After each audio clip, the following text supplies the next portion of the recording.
Ibni Jabal radhiyallahu anhu qala Rasulullah sallallahu alaihi wasallam ma amila adamiyun amalan anjalahu min azabil qabri min dzikrillah. Dari Muadz bin Jabal radhiyallahu anhu berkata, Rasulullah sallallahu alaihi wasallam bersabda, tiada suatu amal pun yang dilakukan oleh seseorang yang lebih menyelamatkan dari siksa kubur kecuali zikrullah. Kedahsyatan siksa kubur tentunya sudah sama-sama kita ketahui, terutama setelah membaca hadis-hadis yang menceritakan tentang siksa kubur. Utsman radhiyallahu anhu menziarahi kubur, maka beliau menangis terisak-isak sehingga janggutnya basah dengan air mata. Seseorang bertanya kepada beliau, Tuan tidak pernah menangis ketika mendengar berita-berita tentang surga dan neraka. Tetapi mengapa Tuan menangis ketika menziarahi kuburan ini? Beliau menjawab, kubur adalah tempat persinggahan pertama dalam perjalanan menuju alam akhirat. Barang siapa selamat di tempat persinggahan pertama ini, maka persinggahan-persinggahan berikutnya akan dipermudah baginya. Sebaliknya, barang siapa gagal di tempat persinggahan pertama ini, maka ia akan menerima berbagai kesulitan di persinggahan-persinggahan berikutnya. Selanjutnya beliau berkata, aku pernah mendengar Rasulullah Shallallahu alaihi wasallam bersabda, tidak pernah aku menyaksikan suatu kejadian yang lebih menakutkan daripada peristiwa yang terjadi di dalam kubur. Siti Aisyah radhiyallahu anha pun meriwayatkan, setiap selepas sholat Rasulullah Shallallahu alaihi wasallam selalu memohon perlindungan dari siksa kubur.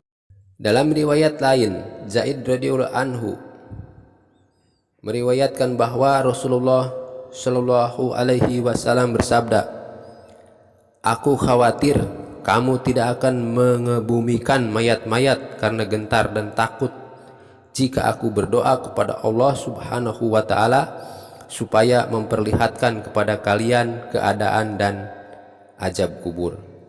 Setiap makhluk pernah mendengar suara siksa kubur kecuali jin dan manusia. Diceritakan dalam sebuah hadis, suatu ketika Rasulullah Shallallahu alaihi wasallam sedang berada dalam suatu perjalanan. Tiba-tiba unta yang dikendarai beliau tidak mau melanjutkan perjalanan, seolah-olah ada sesuatu yang sedang terjadi. Seseorang bertanya, mengapa begini ya Rasulullah? Rasulullah Shallallahu alaihi wasallam bersabda, ada seseorang yang sedang disiksa dalam kuburnya. Suara siksa kubur itu terdengar oleh unta ini. Itulah yang menyebabkan ia takut dan tidak mau berjalan. Diceritakan suatu ketika Rasulullah SAW tiba di sebuah masjid. Rasulullah melihat sekumpulan manusia yang sedang bersenda gurau sambil gelak tawa. Kemudian Rasulullah SAW bersabda, seandainya kamu selalu mengingat maut, sudah tentu tidak akan terjadi hal demikian. Tiada satu hari pun berlalu di dalam kubur tanpa mengumumkan bahwa aku adalah tempat penyesalan dan gundah gulana. Aku adalah tempat yang sunyi dan rumah bagi binatang-binatang melata.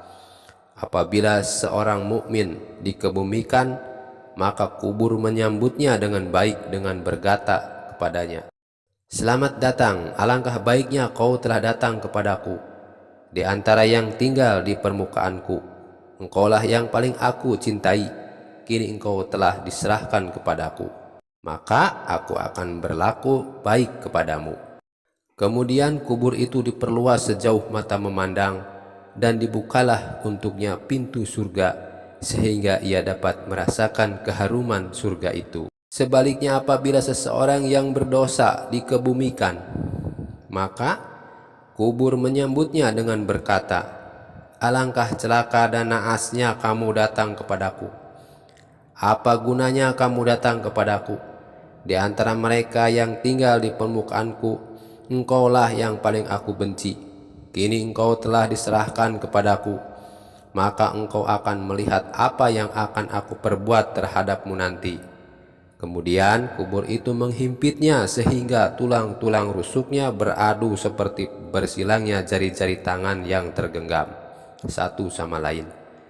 Kemudian 90 atau 99 ular dilepaskan ke atasnya. Ular-ular itu akan menyiksanya hingga hari kiamat. Rasulullah Shallallahu Alaihi Wasallam bersabda, sekali saja ular itu menyemburkan bisanya ke atas tanah, niscaya tidak akan tumbuh lagi sehelai rumput pun di permukaan bumi hingga hari kiamat.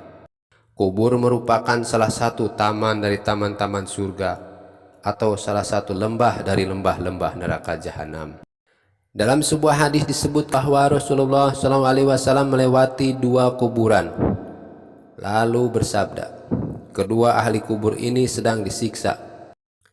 Seorang disiksa karena mengumpat dan seorang lagi disiksa karena tidak menjaga kebersihan ketika beristinja. Sekarang sebagian besar umat manusia yang dikatakan modern menganggap enteng dan tidak menghiraukan soal istinja karena meniru-niru orang barat yang beristinja sambil berdiri dan tidak membasuhnya. Para ulama mengatakan bahwa tidak menjaga kebersihan ketika beristinja termasuk dosa besar atau maksiat kabirah. Bahkan Ibnu Hajar Maki rahmatullah alaih menulis bahwa menurut hadis yang sahih, kebanyakan siksa kubur dikenakan karena tidak menjaga kebersihan dalam istinja. Pertama kali dipersoalkan di dalam kubur adalah istinja. Siksa kubur sangat pedih dan berat. Semoga Allah memelihara kita daripadanya. Amin. Sebagaimana sebagian maksiat dapat menyebabkan siksa kubur, maka ada sebagian amalan yang dapat membebaskan dari siksa kubur. Dalam beberapa hadis disebutkan bahwa dengan membaca surat Al-Mulk setiap malam, seseorang akan terhindar dari siksa kubur dan azab neraka jahanam. Demikian juga zikrullah, ia adalah pelindung dari siksa kubur.